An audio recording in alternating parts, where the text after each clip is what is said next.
Look at these guys. These guys have a brewery right next to their shop.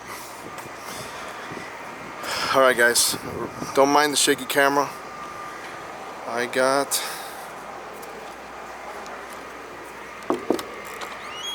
Hello? Hi. I'm recording. Do you have a problem with that or no? You're good? I'm here to see Boyd. Okay, he's expecting you? Kind of, sort of. I told him I was going to be here earlier, but I'm here now. Okay, come on, I'll take you to his office. You don't recognize my face by any chance? On a video. Huh? On a video? Yeah, that's me. Yes. Okay, let me go to Boyd. Can you take me over there real quick? Because Sure. I'm trying to... I want to talk to him about all the craziness that's happened, because this is crazy. Has it been crazy for you guys? Not really. Things are busy, but not crazy. What are you guys selling? Everything? Everything. We sell pre-rigged boats here. You can get them with the motors. So there's smaller ones that, you can get without the motors, but everything's pretty much ready to go when you get out of here. This way. I'm surprised I'm still alive. Because the people were like, they're like, dude, I can't believe you dropped the engine, da da da. So, if you want, let them know I'm coming.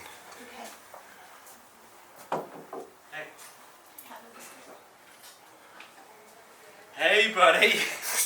How you doing? Dude, Good to see you. you know how much hate mail I got because of you? Oh, it's been a couple. Thank you so much. Come sit down, man. Come sit down. Oh my God, Boyd. I know. Big day yesterday. Boyd. Big day. Boyd. Dude, wow. You guys already took the engine off. She just showed me the engine. Well, yeah, we took the engine off and getting her ready to just do a couple of touch-ups on the transom and fix that rope guard, and we'll probably put another pair of engines, and I think we'll go with the 350s because those L6 300s aren't available anymore. Nice. Look, dude, with these comments, I wanted to get your story first on your decision making, right? And I don't think this is any win scenario, like. Well, I don't know. I mean, you think about what we did in the moment, and then I look back and say, would I do anything differently? And I don't think so. I think we made the right choice. I made the right choice as the captain on the boat. We had my son on the boat, he's an experienced kid for his age. He's into his go-karting, professional go-karting. He's, into boating and anything that goes fast with adventure. So he, at no time was he scared in that. So, but for the safety of him, yourself, I think we did the right call. I mean, by releasing that motor, we were able to get home under our own power. We didn't turn this into a fiasco where we required salvage, Coast Guard, which comes at a huge expense. We could have left that motor hanging, but I was afraid that it would have damaged the second motor and left us stranded, damaged the hull, and I think what we did was the least amount of loss we could have done. That was $15,000, $18,000 motor. A lot of people say, well, I would have just tied it off and stuff like that. Do you think we would have been able, looking back after the fact, do you think we would have been able to, 700 pounds, right? I mean, and tie it off, and where would we have tied it off? On the tube or on the back? Well, because it's going to dangle. We compromised that rope guard, which was where we sort of tie the boat up from. We broke that. We could have probably jerry-rigged something, but I got a feeling we probably would have ended up damaging maybe the whole tube set. We probably could have damaged the hull. So, yeah, maybe we could have, but I think at the end game, we would have done way more damage to the boat than what we did from just releasing it after that initial impact. Okay, so here's what I want to do. And you can't say no. I want to go back and get it. Oh man, I was just actually looking through, where we took a waypoint and marked that spot where we dropped it. It's on that line of 81 to 130 feet. I mean, I don't know. I mean, I would love to get that motor up, and I'd like to for the environment and to prove that we just didn't dump it. But that's deep. I'll try. Listen.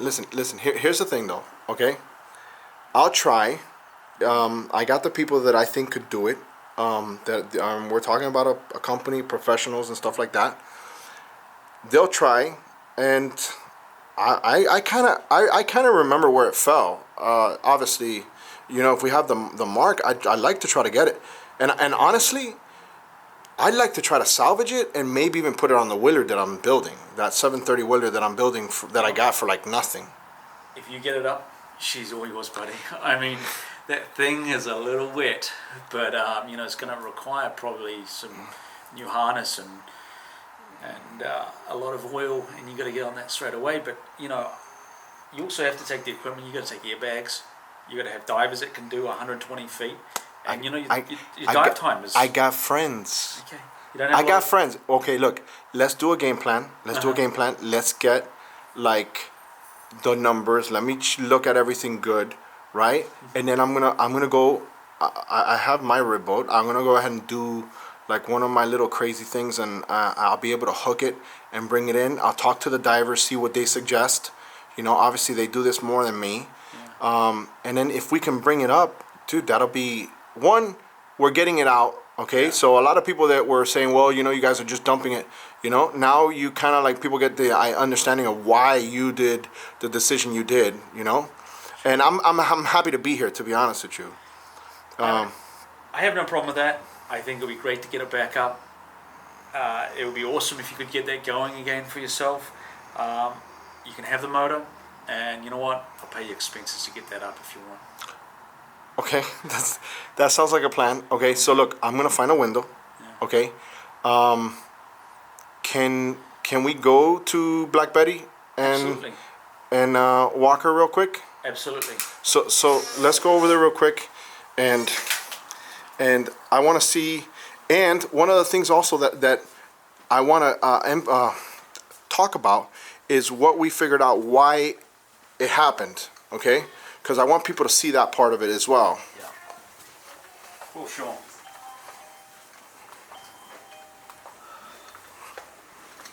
Let's see.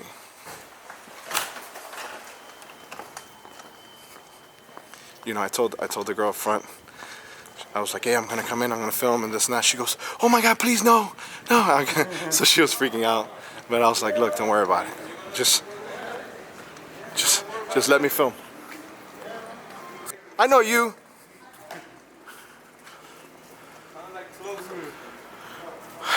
All right. So we took the rope guard off. That's back at the fabricators getting welded. We removed one engine.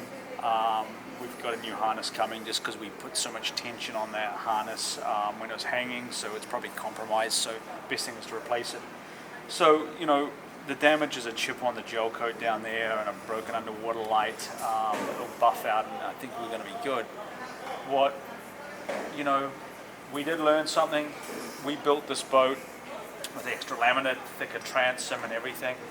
We have taken those motors on and off a couple times to optimize them, different props, lifting them, dropping them, because this is truly, you know, a sort of a test boat, but it's a well thought out design plan. We use naval architects for the LCG and placement and structural lamination. One of the main fault from this, after coming back and looking into it, was a mismatch in hardware. Because of the thickness of the transom, we use longer bolts. The bolts we supplied were we put on the Honda 250 bolts, and for some reason one of the staff accidentally put the Mercury nuts on there, both fine threads, both same size. One's a metric and one's a standard thread, and they torqued up to the correct settings, but obviously they couldn't take that. So just the pounding is what stripped it? Just the boat, you know, for a 6,000 pound boat that's full of gas, it's kind of heavy, especially going airborne on every third wave. It just couldn't take the torque on the the threads that were There were some people that were saying, look, you didn't put 6 bolts, you should have put 6 bolts or double bolt them or 5200 or certain things. What do you want to say about certain things like that? So we 5200 the bolts. We put the big washers on there. We build this, you know, we last year we're probably close to 1,000 ribs out of this facility. I see you guys got a bunch of them here. This is a huge facility. And they were torqued correctly. They were they had the washers on them. They were nylock nuts. They were all done correctly. We didn't 6-bolt them because we had the engines up so high for performance with those 4-blade props that there wasn't enough holes to 6-bolt these on this. Typically when we do installations with 300s, 350s, we do, depends on how it's going to be used, where it's going to be used, if we do a 4-bolt or a 6-bolt installation. So. Can you do or what are you going to do differently now in this area now? So what's like when you repower, what are you going to do now? What's the game plan like? So the game plan is so it's a QC issue. It's quality control, and this was not a engine manufacturer's issue. It was an in-house quality control issue of ours. You know, we've put more checks and balances in place to make sure that these things don't happen, and making sure, you know, with boats like this that take these loads, that you know, there's a second set of eyes checking, you know, the installation. Is this fluid over here is this the same fluid as Black Betty? Is it the same? It is. It's got the static console. It's sort of just our fiberglass one. This one's just sort of halfway through its production. It's going to take engines. It's going to take another pair of 300s. I don't think I've seen this one. It's exact same hull. The difference is this doesn't have the same structural integrity that Black Betty has. It doesn't need it because it doesn't have all the torsion bars and shocks and doesn't have the same stress loads. So this is more of your family 36-foot boat. 36 recreational. Well, look, let's talk about the spot location, where it's at. Let's strategize that real quick, and I'm going to try to get this motor. Look, I think probably the window, right? Everybody I talk to is like, dude, it's too deep, whatever, blah, blah, blah. But I think there's value in at least trying. So I'll do the video, and I'll show it, you know, of me at least trying to get to it, okay? And I'll tell you, I'm talking about these guys are badasses. And it's still a heavy motor, and I mean, if you don't have the equipment, I mean, typically this salvage or something like this is, you know, the big professional operators with ships. I'm Alfred Montaner. Don't worry. Listen, you said the key thing. Alfred, it's yours. Yeah. That's it. I will get it. If I find it, I will get it. Yeah. All right? So, well, whatever. I mean, I just hope that the people that are commenting on my YouTube channel don't kill me before I find it. Good luck, man. Good luck. Hey, guys. Boyd, thank you. Hey. Thank you. Hey, and look, guys, I want to say here publicly, I said, look, Boyd, I think it's important for you to show this because it'll show that you're not scared of showing what really happens. And I'll tell you what, I would say, 9 out of 10 people would have said, don't show that, Alfred. And if somebody tells me not to show something, I'm not going to show it because I understand the power of this channel and YouTube, But I really appreciate that because you didn't have to do that. You could have easily said, no, don't show it. Just show the parts where we're jumping and kumbaya, yada yada. But I think if anything, we can have people that'll learn from this. And mistakes happen. And in this case, there was a mistake. Absolutely, yeah. I mean, there's a bunch of haters out there, and I think we did the right thing. I have been boating my whole career. I've got 100,000 miles offshore around the world yacht races. This is what I do. The risks we run when you push boats to the limit, and I know there's some damage control from putting this out publicly, but it also shows the type of boat and the vessel we're building and how well built it is. Yeah, nothing happened to the boat. Exactly, and it's just it's an internal issue that we had with the fail point here. Sweet. Hey guys, well listen, there you have it. Boyd from Sirocco. Anything cool that I can show? You know, my channel is all about rib boats. So is anything cool, different, interesting? We've got some more boats in the fluids being built. 6-meter coach boats, sea tow, Jones Act compliant boats, police boats. Do you have any police boats here? This one here is just about. We're just starting on this police boat. This one here? Yep. It's for someone in South Florida. It will be a high visibility boat. Can't tell you who it is yet. What do you mean? Or maybe off camera you could tell me. Off camera. Little rescue boats going down the Belize. Little 5-meter. These look nice. Just So you guys are starting to work all this here. and then we've got the brig recreational line. What's the other showroom that there's a bunch of boats over there? That's just like the pretty. That's the This is showroom. where they put everything together. Yeah, this is assembled. Next door is to the right is warehouse where there's about 100 big ribs there. There's 100 on to the right. Dude, hold on. This one's off to Nantucket. I'm not sure where that one's going. These are going up to the coach, but some going Carefree. Isn't there a brig like this fluid here, very similar that I saw at the show? Yeah, next door there's a 10-meter. Okay. We just delivered one to Musha Key Okay. a month ago. That was a good trip. It was 280 miles. One refuel NASA. It was actually a really nice trip with good weather window. So this is where we stock the boats. You'll see. Wow, the lights just turn on by themselves every time you walk? Uh-huh. Cool. That's... Wow. Dude. So these are all what? These are all like 12 footers, 360s? So that's a 12-footer. With all these boats here have steering wheels. They're all these are all brick boats waiting to be assembled. Holy smack.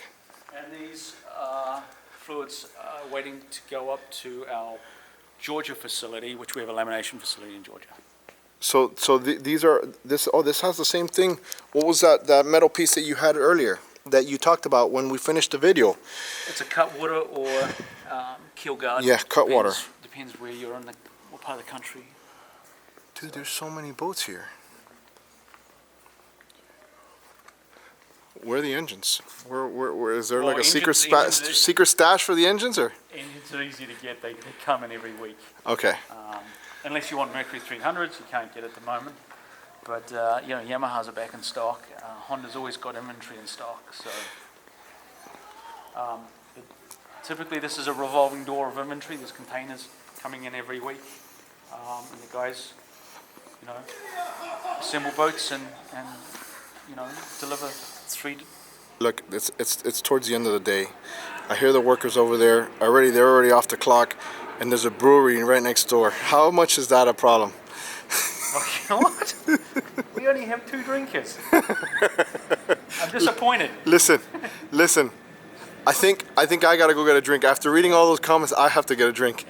I'm gonna really try to get this thing, Boyd. I'm gonna really do it. Okay, cool. Let's look at the thing. I'm really gonna get this thing. After the worst week I had the prior week, and then I jumped on the boat and that happened. I was like, dude, it can't get any worse than this. So there's got to be something good happening. So Okay. we'll see. We'll see. But Good guys, thank you, Sirocco Marine, Black Betty. Right now, she is motorless, but we're gonna find some, and we'll do it again. We'll do it again. I want to do it again. I want to drive this time. All right? We'll do it. If it's not sold, because I think it's going to be already sold by the time that you get there. Oh yeah, I mean, we got a lot of good leads from people wanting to buy that just from that video. So Isn't that incredible? Like somebody, I guess people are like, oh, I'll never buy that. But I think people that see that say, well, you know what? You can tell there's an issue with somebody. There was something that went wrong, and not per se the boat. They wanted to know what the problem was, have we rectified the issue, identified, rectified, and then how soon can they have multiple of these boats. Dude, I want to talk to that guy. I really want to talk to that guy. When you sell it, let me talk to him. I'll do a sea trial with him. I want to pick that guy's brain. All right, guys. Hey, we're out of here for the 15th time. I'm out of here. Hey, Boyd, thank you so much. Listen, I really appreciate everything. Hey, you're shaking on it. It's my motor if I get it. Your motor. It's my motor if I get it. Your motor. If I get it, it's mine. Good luck. Listen, you know, with my luck, the people are gonna go, they'll see the video, I retrieve it, they're gonna say, look at this guy destroying an artificial reef. Don't show them the coordinates, they'll beat you to it. Yeah, I know, right? All right, guys. Okay. Hey, guys, thank you All right, so much. Have a good one. Sirocco Marine, everybody's gone. The brewery, that's where I'm going, guys. Let's go.